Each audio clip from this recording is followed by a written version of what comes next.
So, ayun guys, story time.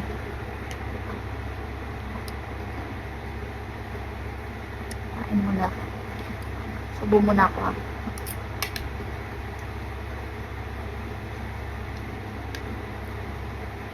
So, ito na nga. Wait lang. Subo pa ako isa.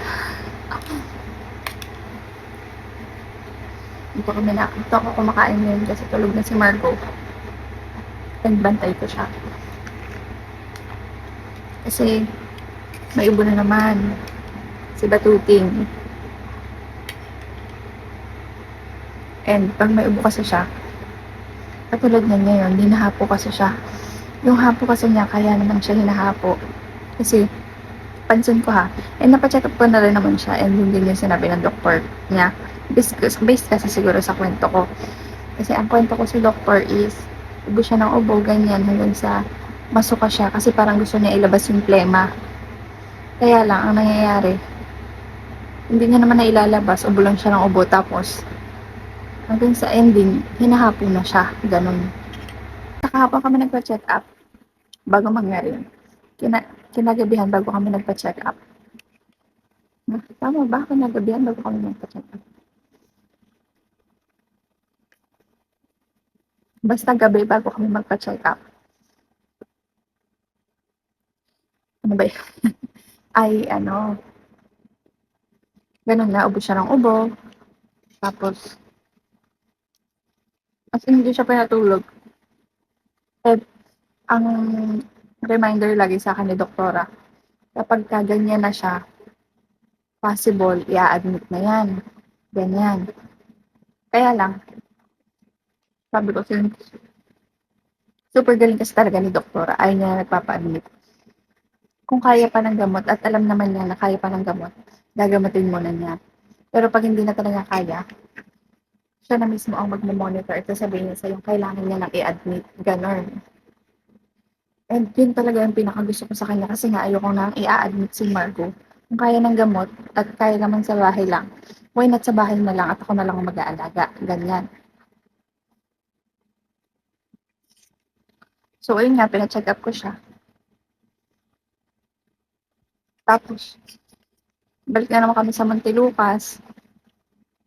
Tapos, binigyan siya ng Montelucas, gamot sa ubo-sipon. And, tapos isa pa nga, uso daw kasi ngayon yung gastroenteritis.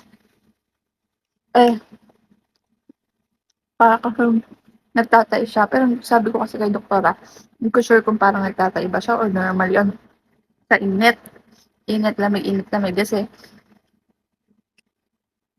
parang sa akin naman, normal naman yun. Kaya lang, malambot kasi yung pupo niya. And, ang unti niya magpupo. Pero, 3 times kasi siyang magpupo sa isang araw. Pero kasi ang normal niyan, once lang, tapos sobrang dami, tapos matigas. O diba, ang sarap na habang nakain akong pupo ang pinag-uusapan natin. So, yung binigyan na din siya ng, binigyan na din siya ng, tawag dito, pang, sa pupo niya. Saka pampaano sa tiyan. Ganun. So, yun lang. Napacheck na naman siya kahapon. Hopefully, gumaling na at ayaw ko na siyang magmuntigo pa. Show me. Oh, angry? Can you show me the silly face, Margo? Silly face. Happy face. Paano happy? How about the calm face? Whoa. How about the... Ikaw naman. How about the angry face? Angry. Oh. How about the... How about the... Smile. Ayan. How about the... Crying face. The sad face. Sad. How? Can you show me the sad face? Really? Ha? Ayan o, worried face, sabi niya. Ganito anak ang worried face.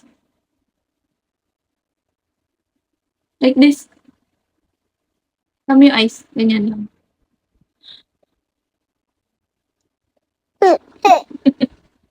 About the anak, crying. Sad face.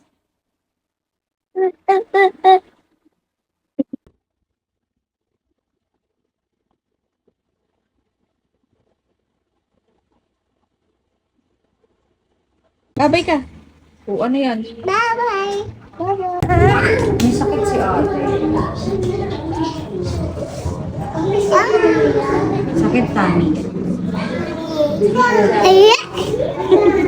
Down. Ako na lang. After nga ng check-up, tumaan lang kami saglit dito sa Jollibee at baka sakaling gumaling na ang mga batuting na ito. So, yun lang mga mi. Bye!